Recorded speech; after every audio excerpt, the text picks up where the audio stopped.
Hello అండి, అందరికీ welcome to కుచ్చు స్పెషల్ డిషెస్. పాలకూరతో ఎప్పుడు చేసిందే కాకుండా ఒకసారి తప్పకుండా ఇలాగా చేయండి. టేస్ట్ అయితే చాలా బాగుండిద్ది. తిన్నవాళ్ళు ఎలా చేసావు అని అడగకుండా ఉండలేరు. ఎలా చేసుకోవాలో చూపిస్తాను. ముందుగా పెద్ద పాలకూర కట్టను సన్నగా కట్ చేసుకొని 2-3 సార్లు నీళ్ళతో శుభ్రంగా కడగండి. మీరు కావాలంటే ఫస్ట్ పాలకూరని శుభ్రంగా కడిగి తర్వాత సన్నగా కట్ చేసుకోవచ్చు.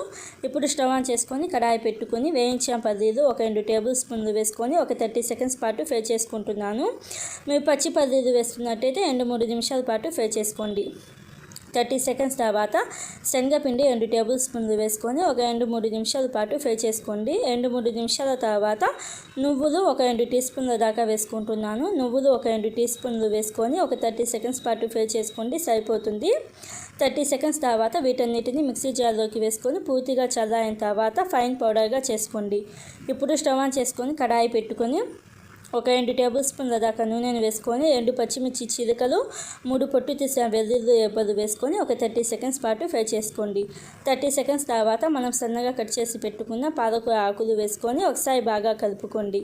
ఇలాగా ఒకసారి బాగా కలుపుకున్న తర్వాత పైన మూత పెట్టేసి మీడియం ఫ్లేమ్లో 1 నిమిషం పాటు ఉడికించుకోండి. 1 నిమిషం తర్వాత సాల్ట్ ఒక 1/2 టీ స్పూన్ దాకా వేసుకొని ఒకసారి బాగా కలుపుకొని పైన మూత పెట్టేసి పాలకూరను మెత్తగా అయ్యేదాకా ఫ్రై చేసుకోండి. ఆకుకూరలకి ఉప్పు ఎక్కువ పట్టదు, చూసుకొని వేసుకోండి.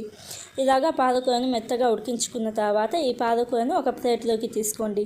ప్లేట్లోకి తీసుకొని పక్కన పెట్టేసేయండి. ఇప్పుడు అదే కడాయిలో ఒక 2 టీ స్పూన్ల దాకా నూనెను వేసుకొని 2 ఎండుమిరపకాయలను సగానికి తుంచుకొని వేసుకోండి. 2 టీ స్పూన్ల ధనియాలను ఇలాగ కొంచెం కచ్చాపచ్చగా గ్రైండ్ చేసుకొని వేసుకొని ఒక 30 సెకండ్స్ పాటు ఫ్రై చేసుకోండి.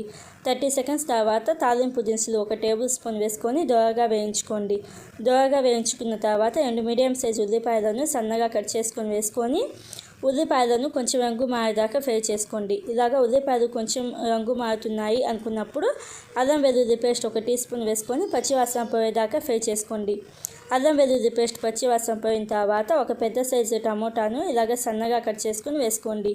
టమోటా వేసిన తర్వాత ఒకసారి బాగా కలుపుకొని పసుపు ఒక 1/2 టీ స్పూన్ దాకా వేసుకొని ఒకసారి బాగా కలుపుకొని రెడ్ చిల్లీ ఒక 1/2 టీ స్పూన్ దాకా వేసుకోండి. మీ కారానికి తగినంత రెడ్ చిల్లీ వేసుకొని ఒకసారి బాగా కలుపుకొని టమోటాలను కొంచెం మెత్తగా అయ్యేదాకా ఉడికించుకోండి. ఇలాగ టమోటాలు కొంచెం మెత్తబడ్డ తర్వాత మనం గ్రైండ్ చేసుకున్న పుటానీలు అలాగే పల్లీల పొడి వేసుకొని ఒక 2-3 నిమిషాల పాటు బాగా కలపండి. ఇలాగా ఒక 2-3 నిమిషాల పాటు బాగా కలుపుకున్న తర్వాత ఒక 1/2 కప్పు దాకా నీళ్లు వేసుకోండి. నీళ్లు వేసుకొని అంతా కలిసేటట్టుగా ఒకసారి బాగా కలుపుకొని పైన మూత పెట్టేసి మీడియం ఫ్లేమ్లో ఒక 4-5 నిమిషాల పాటు ఉడికించుకోండి. ఇలాగా ఒక 4-5 నిమిషాల పాటు ఉడికించుకున్న తర్వాత ఒకసారి బాగా కలుపుకొని మనం ఫ్రై చేసుకున్న పాలకూరను వేసుకొని పైన మూత పెట్టేసి మీడియం ఫ్లేమ్లో ఇంకొక 2-3 నిమిషాల పాటు ఉడికించుకోండి. ఇలాగా పాలకూర వేసిన తర్వాత పైన మూత పెట్టేసి ఇంకొక 2-3 నిమిషాల పాటు ఉడికించుకున్న తర్వాత ఉప్పు కారం సరిపోయిందో లేదో చూసుకొని సాల్ట్ ఒక 1/2 టీ స్పూన్ అలాగే రెడ్ చిల్లీ ఒక 1/2 టీ స్పూన్ దాకా వేసుకొని అంతా కలిసేటట్టుగా ఒకసారి బాగా కలుపుకొని ఒక 4 నిమిషాల పాటు ఉడికించుకోండి. 4 నిమిషాల తర్వాత సన్నగా కట్ చేసిన కొత్తిమీర వేసుకొని ఒకసారి బాగా కలుపుకొని మంట ఆఫ్ చేసేయండి. మంట ఆఫ్ చేసేసి ఇప్పుడు తాలింపు కోసం స్టవ్ ఆన్ చేసుకొని కడాయి పెట్టుకొని ఒక 2 టేబుల్ స్పూన్ల దాకా నూనెను వేసుకొని తాలింపు దినుసులు ఒక 2 టీ స్పూన్లు వేసుకోండి. అలాగే నువ్వులు ఒక టీ స్పూన్ దాకా వేసుకొని 2 ఎండుమిరపకాయలను సగానికి తుంచుకొని వేసుకోండి. అలాగే 2 రెమ్మల కరివేపాకు వేసుకొని రెడ్ చిల్లీ కారం ఒక టీ స్పూన్ దాకా వేసుకొని ఇంగువ ఒక 1/2 టీ స్పూన్ దాకా వేసుకోండి. ఇంగువ వేసుకుంటే టేస్ట్ బాగుండిద్ది, లేకపోతే స్కిప్ చేసేయచ్చు. ఇలాగ ఇంగువ ఒక 1/2 టీ స్పూన్ దాకా వేసుకొని అంతా కలిసేటట్టుగా ఒకసారి బాగా కలపండి. ఒక 30 సెకండ్స్ పాటు ఫ్రై చేసుకుంటే సరిపోతుంది.